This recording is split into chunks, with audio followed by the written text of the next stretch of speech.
So let's go for question 6 of the book. Let's see what this question is saying.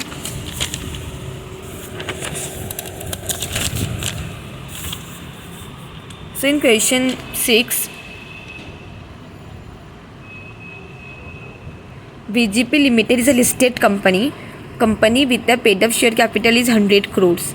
Mrs. Jasmine, who was one of the promoters of PDS Limited, a joint venture company of VGP Limited, that is इसकी Jasmine एक promoter है PDS limited.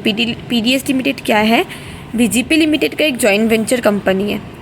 Was appointed as women director on the board.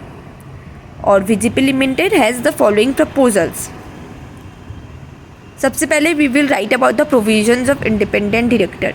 That every listed company should have at least one women director and every company whose paid up share capital more than equals to 100 crores and every company whose turnover more than equals to 300 crores is required to have at least one woman director.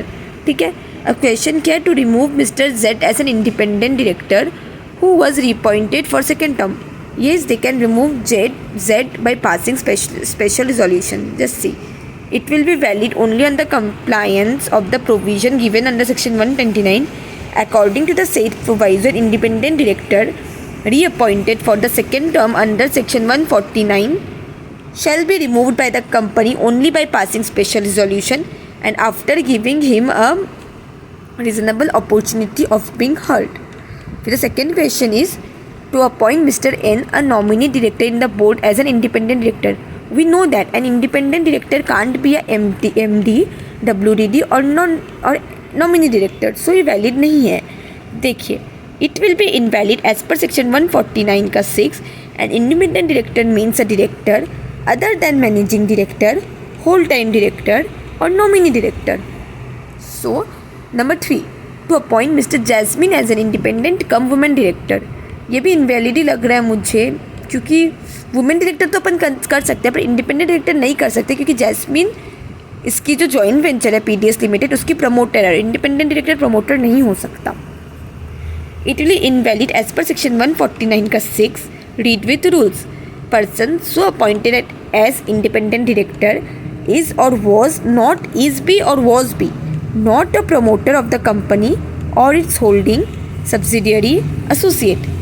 As per section 2 का 6, associate company includes a joint venture. Therefore, Mrs. Jasmine, a promoter of an associate company, includes a joint venture. So, associate company cannot be appointed as an, Jasmine cannot be appointed as an independent director.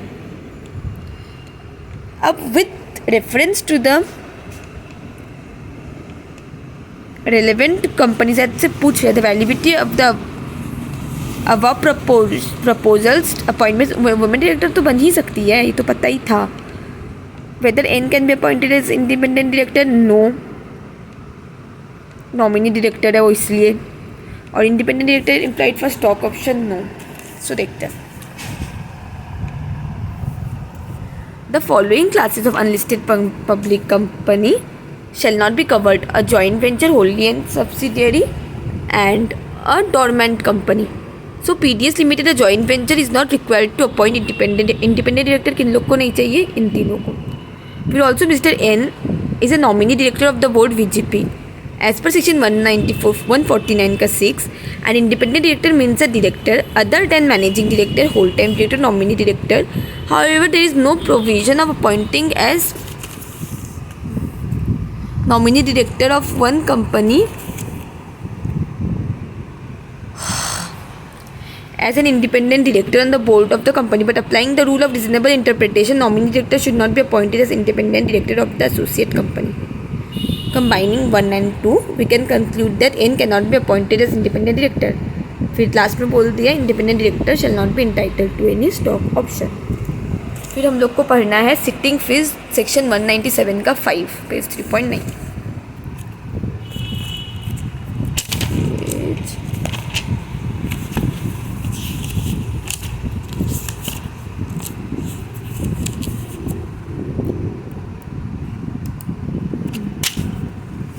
अच्छा, this is a question book. Sorry.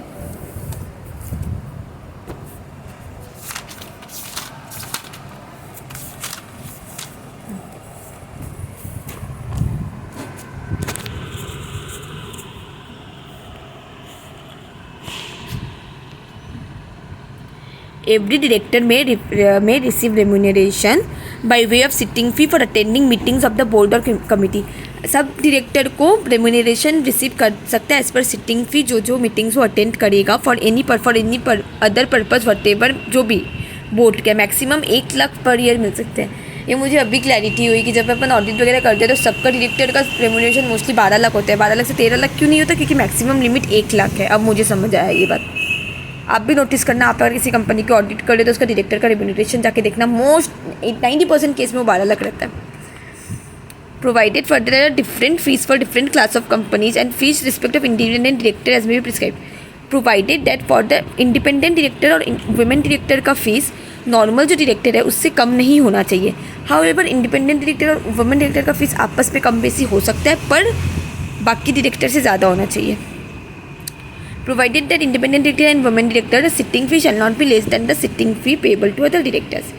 However, sitting fees payable to independent director may be less than sitting fees payable to women director or vice versa. ठीक है. अब हम लोग question देखेंगे. Question number 8.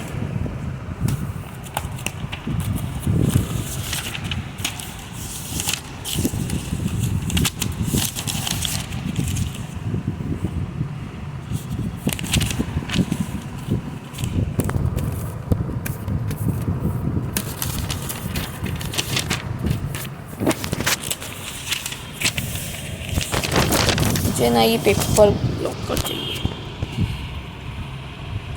So question number 8. CTC limited is an unlisted public company. इसका paid up share capital 100 crore है और company का टर्नओवर 300 करोड़ है फॉर द फाइनेंशियल 2017. तो 100-300 देख के तो मेरे को वुमेन डायरेक्टर वाली फीलिंग आ रही है. The articles of the company association company provides payment for sitting fee of the director assign किया हुआ है, सब्जेक्ट मैक्सिमम 40,000 पर मीटिंग देगा. ठीक है. The board of director is comprise of independent director भी है और वुमेन डायरेक्टर भी है. ठीक है, होना ही पड़ेगा एक वुमेन डायरेक्टर. तो फिर company is having 7 director. In audit committee में 7 डायरेक्टर है. अगर ऑडिट कमेटी होती है ना तो ऑडिट कमेटी में जितने मेंबर्स होते हैं तो मैक्सिमम नंबर होने चाहिए इंडिपेंडेंट. श्री PKV है एक working as a financial advisor of the company, was designated as chief financial officer 1st April 15. Okay. He retired from the service on superannuation on 31st March 16. Okay. He is in receipt of monthly pension of 80,000 from the company. ठीक है. It is proposed to appoint Sri PKV as independent director of the company. The board of directors proposes to pay fixed sitting fee of 50,000 per meeting to independent director and 30,000 पर meeting to women director. Women director 50,000 तो ठीक है independent को पे कर रहा है, क्योंकि नॉर्मल को 40 पे कर रहा है, बट वुमेन को 30 नहीं पे कर सकते. वुमेन को मिनिमम 40 तो पे करना ही होगा. देखते हैं. अपॉइंटमेंट ऑफ मिस्टर PKV ये इनवैलिड है क्योंकि वो दूसरे कंपनी में पहले एम्प्लॉय था. एम्प्लॉय को तो अपन अपॉइंट नहीं कर सकते. Let's see what is written in the answer. Appointment of mister PKV as independent director. According to section 149 का 6 का E का 1 of Companies Act 2013, an independent director shall be a person who neither himself, जो खुद भी नहीं, nor any of his relatives should held or has held at the position of KMP or is or has been employee of the company of his holding, associate, subsidiary in any of the 3 financial year immediately preceding the financial year in which he is proposed to be appointed. थकान हो गया बोल बोल के. In the instant case company CTC limited is proposing to appoint mister PKV as an independent director who was working as a financial advisor of the company and then was designated as chief financial officer of the financial 15-16. Since he was an employee and also a KMP in one of the 3 financial years immediately preceding the FY, he is proposed to appoint PKV shall not be appointed as independent director. Valid नहीं है ये. Fix sitting fee 50,000 independent और 30,000 women नहीं हो सकता. Women का भी 40,000 तक तो बढ़ाना पड़ेगा. सी एज पर सेक्शन 197 का 5 of the companies act, along with the company's remuneration managerial personnel, company may pay a sitting fee to director attending meetings of board or committee. Such may be beside board, therefore shall not exceed 1 lakh per meeting of the board. Provided an independent director or women director, sitting fee shall not be less than the sitting fee payable to other director. However, sitting fees payable to independent director may be less than a sitting fee paid to the women director and vice versa. In the instant case, Articles of Association provides for the payment of sitting fee to director 40,000 is valid क्योंकि 1 लाख से कम है. तो sitting fee 50,000 can be paid to independent director, but sitting fee payable to women director shall not be less than 40,000. 40,000 से कम कैसे हो सकता है? So the amount of sitting fee payable to women director should be increase to 30,000 to 40,000 तक, तो उसे increase करना ही पड़ेगा. फिर पूछा है maximum number of independent director. Since इस कंपनी में ऑडिट कमेटी में टोटल 7 मेंबर्स, तो हायर होगा, तो हायर इंडिपेंडेंट होना चाहिए. तो 7 का 50% 3.5, हायर राउंड ऑफ इज 4, तो 4 होना चाहिए. सी देख लेते question. Requirement of independent director का किस किस में? एवरी लिस्टेड कंपनी, फिर every public company, unlisted public company having 10 10 more than equal to 10 crore, 100 turnover more than equal to 100 crore, और 50 loan deposit more than 50 crore है. However, in case a company covered as under above rule is equal to a higher number of independent directors to composition of its audit committee, then such higher number of directors shall form a majority. So, in the instant case, CTC Limited shall appoint at least 2 directors of independent director as is covered under Rule 5. Company having paid up, उसके हिसाब से तो 2 ही है, but since company का audit committee है तो 7 director, तो defer 4 director को इंडिपेंडेंट होना ही पड़ेगा. फिर पूछे maximum sitting fee is 1 lakh रहता है. फिर assuming CTC limited government company है, गवर्नमेंट कंपनी पे भी हो सकता है कि नहीं हो सकता. ऐसा 1975 रिमोनेशन मैनेजर कंपनी में sitting fee paid director according to board or committee decided by the board director, therefore shall not exceed 1 lakh per meeting.